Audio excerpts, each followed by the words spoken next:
Hey everyone, it's Erin with Hail Varsity. I am joined by Greg, recruiting extraordinaire, also of Hail Varsity, and we are back with another recruiting question of the week. Before we dive into it, Greg, I have to ask you, how are you this week?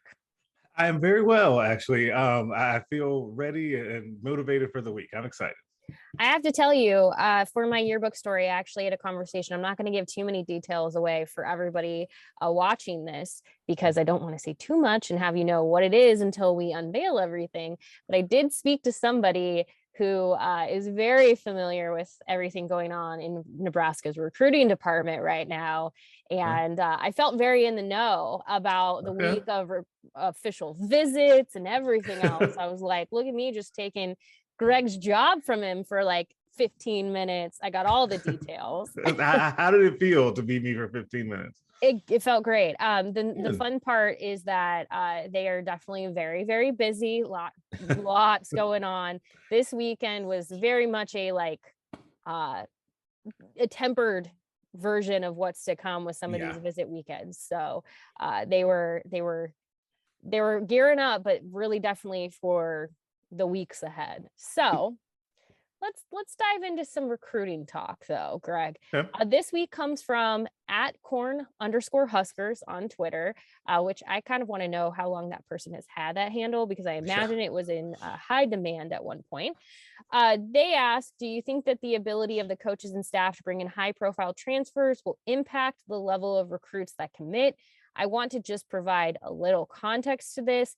As of just Sunday night, Nebraska has another defensive line transfer from Alabama.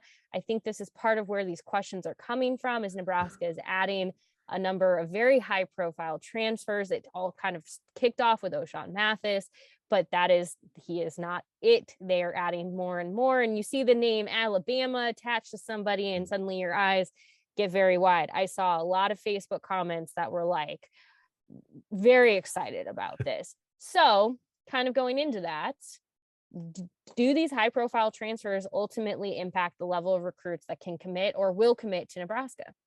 The short answer, of course, is yes and no. I think that there's a little mixture here, but maybe not necessarily for the reason that people would think of, because I do think that a lot of times when portal recruiting, as it relates to high school recruiting, comes up, people think, oh, well, the transfer portal stuff may end up hurting high school recruiting.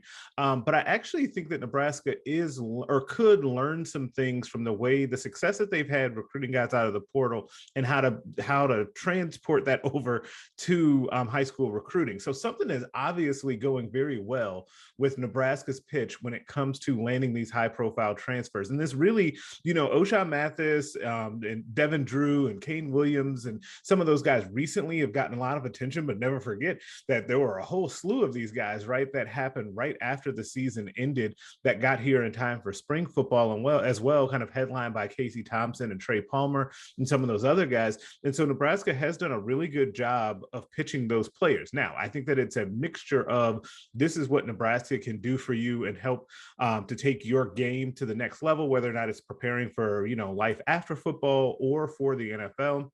And I also think there's a playing time pitch to be had in there as well. And I still think that both of those are able to be ported over to high school recruiting. But I also think, and I think this is important, that there is a long game strategy to this as well. That if Nebraska can have success with some of these portal players, and Casey Thompson comes to mind right away, if you have a quarterback come in and you can get him acclimated to your team and you can get him to showcase his skills in a Big Ten season that's coming up, then you can go to that next big time quarterback and say, hey, look what we were able to do for Casey Thompson. It doesn't have to be another transfer guy. It could be someone coming out of high school. I just think that every bit of success that you can have with Casey Thompson or O'Shawn Mathis will help you that much more down the road. But yes, there are things that they can learn in the short term to be able to help them with traditional high school recruiting too. Now, I did not mean to completely disregard Casey Thompson. I think O'Shawn Mathis was definitely just a really, really high profile, Oh yeah. but I don't mean to get anyone too excited. I still think the quarterback competition is up. I think it's up for grabs. I really, truly do. I don't think it has been, I honestly, and I truly believe this. I think if they knew it was Casey at the end of spring ball, we would know that he was the starter. I think the fact that he hasn't been officially named the starter says that there is a true competition going on. And for people who maybe get oh, I don't love that. No, this is a good thing. Competition is incredibly good, especially at key positions like quarterback, when there's a level of play that needs to be met, especially heading into 2022, that I'm a big believer in the sooner that you can name your starting quarterback, the better. Yeah.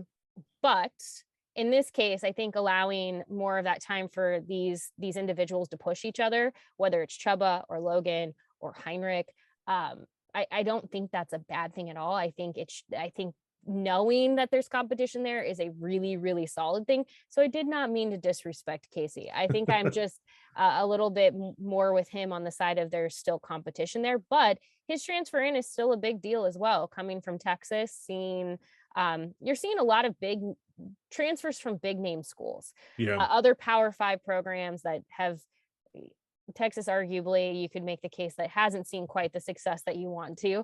But I mean, you get an Alabama attached to something. You get a couple of Texas, them, right?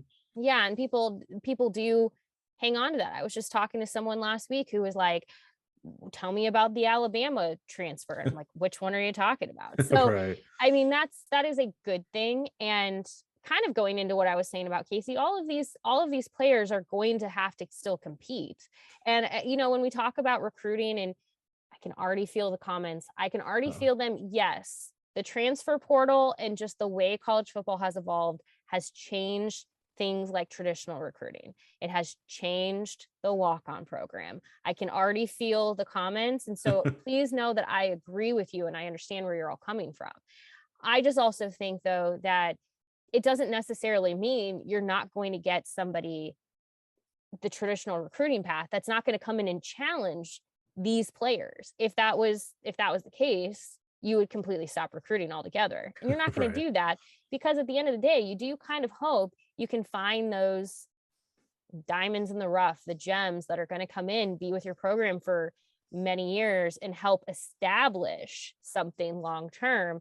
Whereas these transfers are people who can come in and help bring an energy right now. They can help establish something that is needed right now.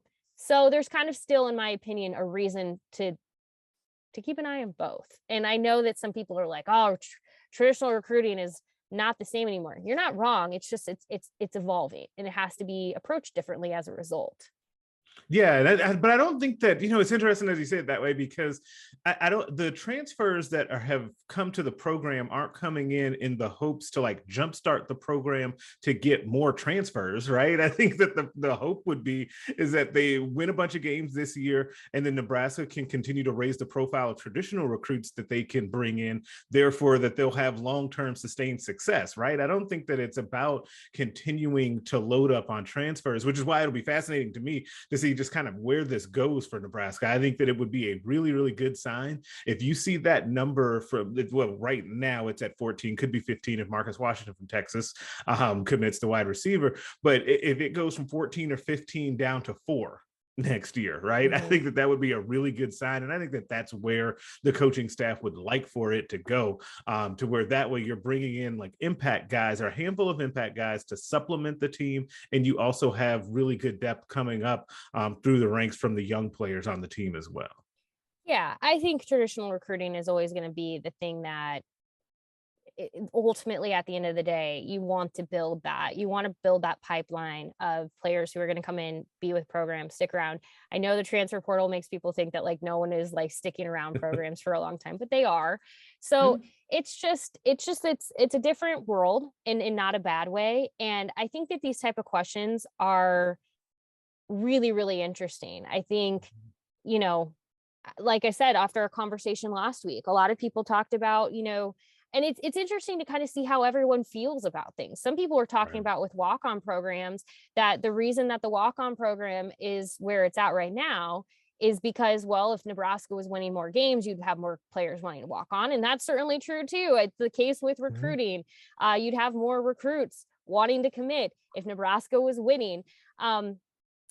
So yes, there's all of these different pieces that play into this and play into the level of recruits that you're getting and the commitments you get.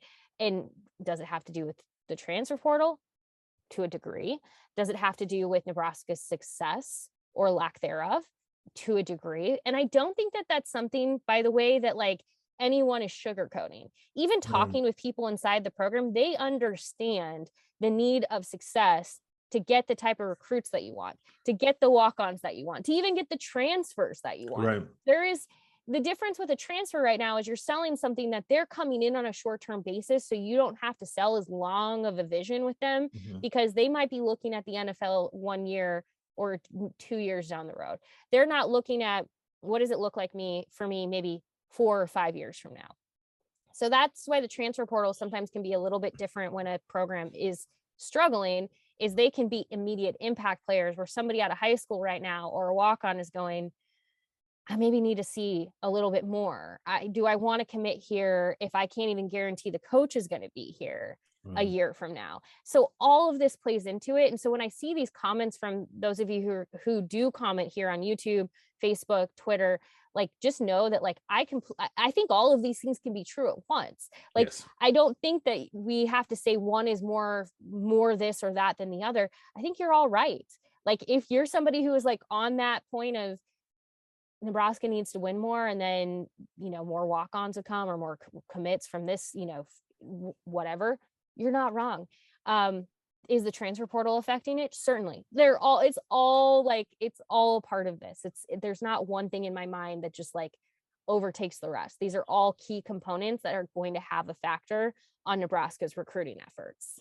Yeah, and I think that it's a key point though about the winning, and it feels like that gets to be a little sensitive right now. At this point in the off season, and I do think that off season is by and large a time for optimism, and we're starting to see that kind of ramp back up from being pretty low at the end of the season, like after Iowa ended, to where it is now, to where it'll continue to go, and that's just kind of the natural progression of the off season. So people get a little touchy about saying, "Hey, they need to win more," and that plays into all of this as well. But at the same time, you're 100% correct in that when you talk to people over there, they're all aware that the wins need to come and that the wins will help with every part of this. And it like any part that you think about, the winning will help with all of it. And so that's just really a fact of where the program is right now, is that win needs to be kind of at top of mind for everyone. And it's okay to say that out loud, because I think that that's kind of a step in the right direction of being able to correct that.